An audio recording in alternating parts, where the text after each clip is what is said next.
What's up everybody, David here, and today I'm going to be answering the question, why do I have so many guitars? Now, I get this question not every single day, but I get it often from people who both are musicians and aren't musicians. Now, for the people that aren't musicians that ask me this, every time they're always like, you can't play them all at once, why do you need so many guitars?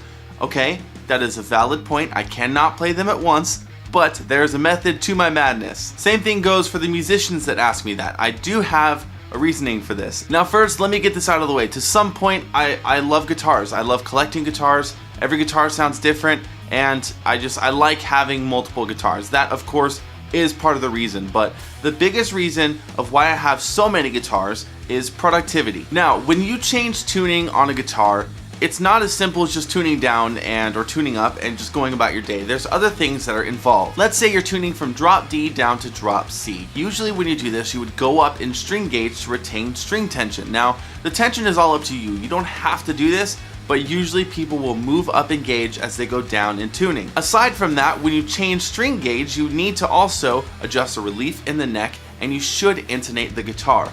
All of these things combined can be at least an hour of work just to change your tuning. That amount of work is the exact reason why I pretty much have one guitar for each tuning within an octave. Let me show you what I mean. Alright, so the first one I have here is the newest guitar I just got. This is the Guitar Center 50th Anniversary Schecter Avenger A6. This guitar is currently tuned to drop C, but it's going to be my main standard and drop D guitar. Next we have my C1 FR Hellraiser, and this one is currently tuned to drop C. This is pretty much my main guitar that I use for my band, and yeah, this one is in drop C. Next we have the Chris Garza Signature 7-string PT, and this one is currently tuned to drop A. Going down even further, we have the Schecter ATX Blackjack C7, and this one is currently tuned to drop G. And next is a guitar that I realize I have not showed you guys yet, which I will in another video, I promise. This is the Schecter ATX C8. This is an 8-string, obviously, and this one is currently tuned to drop E. Alright, so moving on to bass guitars, I do have an Epiphone Thunderbird as well, but that is not my guitar, so I'm not going to include that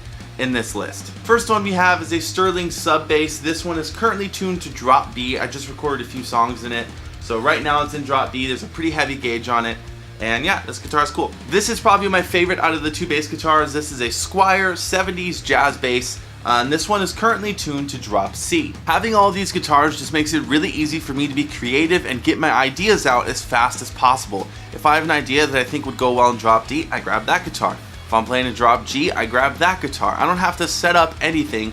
There's nothing standing in the way of my creativity and getting my ideas down, especially because with music, inspiration can come and go at the most random times. It can come like that, and it can leave just as quickly. So I just love being able to grab a guitar off the wall or off the stand and just start playing. I don't have to set anything up.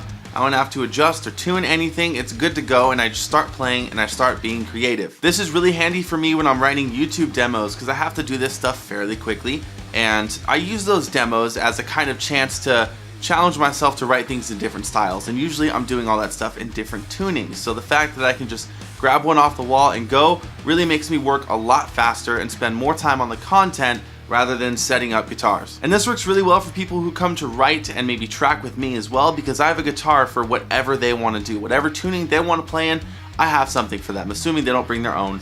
But it just really helps having guitars for multiple situations. Now, with all that being said, I'm not done. I'm still trying to acquire a few different guitars. I do eventually want to fill the drop B space. That is one guitar I'm missing, and I think drop F, but I don't really care about drop F. I do want to fill the drop B, and I do want to get a couple more bass guitars. Right now I'm looking at 1 or 2 5-strings, and then I'm also looking at maybe a 6-string, because I went out and bought an 8-string guitar and then quickly realized that I have no bass guitar to track songs in drop E with. So that's why I'm looking at a 6-string to possibly fill that void, because I've made it very vocal. I'm not a fan of software bass, but yeah, I gotta find something to handle drop E, because I have nothing. So moral of the story, that is why I have so many guitars. It just really helps me be productive and do things quickly and get my ideas down as fast as possible and just be creative and not have to worry about tuning and setups all the time.